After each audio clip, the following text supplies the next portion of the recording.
Arco-íris.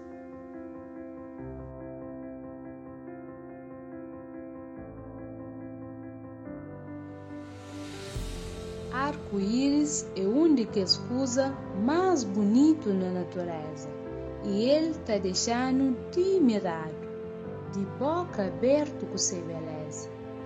Se alguém no mundo inteiro tá fica contente de olhar que a cor rei de bonito de arco-íris na céu. Luz de sol, diferente daquele que alguém tá pensa, é amarelo, mas é branco. E essa luz é formado por cor. Horas que luz branco dá uma gota de água, ele tá divide, desvia e forma um arco. No fim, que luz branco tá separa na 7 cores diferentes que é as cor de arco-íris. A ordem no todas de riba para baixo: vermelho, laranjado, amarelo, verde, azul claro, azul escuro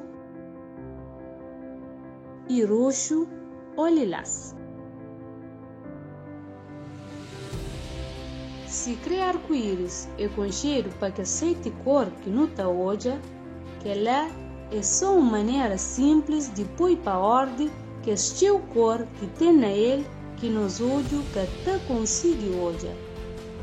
Na 1666, cientista Isaac Newton faz uma experiência para mostrar que é o mesmo processo de arco-íris. Nessa experiência, ele usa um prisma onde que cada cor está reflete em um ângulo diferente e está muda de direção horas que ele está volta para a atmosfera. Arco-íris está olhado talvez depois ou durante chuva na cidade, na mar e principalmente perto de cachoeira. Também ele pode formar perto de nós.